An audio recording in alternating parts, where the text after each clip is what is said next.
Sir, जय भीम, जय भारत। आज हम लोग झारखंड में आ चुके हैं, रांची। और जो बिरसा मुंडा जी का जो प्रदर्शनी लगा हुआ है वहाँ पे संग्रहालय में आ चुके हैं। जैसा कि आप लोग देख रहे हैं, यहाँ पे हम लोग दिखाने की कोशिश कर रहे हैं। और हमारे सहयोगी साथी हैं डॉक्टर ब्रिजेश भारती जी, सबको नवंदाज अभी वाराणसी से हैं। तो हम लोग सर ऐतिहासिक जो दर्शाया गया है इसको दिखाने की कोशिश करेंगे। ये जो है नवाखानी, ये है, ये यहाँ का जब पहली फसल कटता है तो उसके उत्सव में ये कार्यक्रम किया जाता है। तो ये इतिहास है, इस इतिहास को हम लोग दिखाने की कोशिश कर रहे हैं।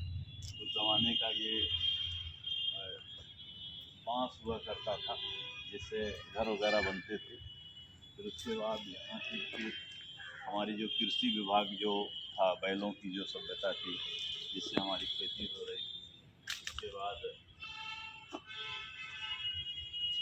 ये है सोहराई। सोहराई का मतलब ये है कि ये खास करके जो आप ये देख रहे हैं जानवर, ठीक है, ये कृषि कार्य में उपयोगी होते थे। इनके उत्सव मनाया जाता था जी।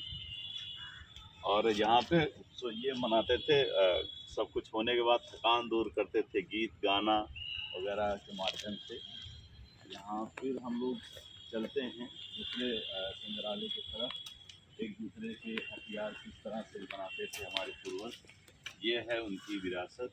फिर उसके बाद यहाँ पर देखिए लोग खाने की व्यवस्था, पानी की व्यवस्था, फिर एक दूसरे की जैसे मंडी लगाना, सब्जी मंडियों में लकड़ी का जो है व्यापार करना, इस तरह से। फिर यहाँ पे वाटा रख देते थे, जैसे किलो नहीं हुआ करते थे तो एक वाटा लगाते थे, वो उसी हिसाब से इनको दिया जाता था। फिर यहाँ अगर आप देखेंगे ये पूरा देखेंगे तो ये क्या मतलब हथियार जो बनाते हैं, जैसे कुल्हाड़ी जिसको कहते थे, ये इन्होंने कुल्हाड़ी बनाया हुआ है।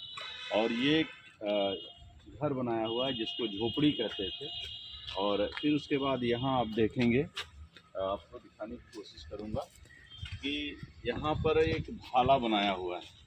उस ज़माने में भाला जिसको आक्रमण जैसे हर चीज़ को यहाँ पे ये देखिए काटने के लिए तमाम सारी जो चीज़ें हैं हमारे पूर्वजों ने जो बनाई है, जो विरासत है, जिसको लोग जातियों में बांट देते थे, ये हमारा एक कला था। हम कला के प्रदर्शन करते थे, जिसकी जितनी कला होती थी, जिसकी जितनी सभ्यता होती, उसको हम बताने की कोशिश आपके सामने हम कर रहे हैं। तो यहाँ देखिए किस तरह से घर बनाते थे, लोग रहते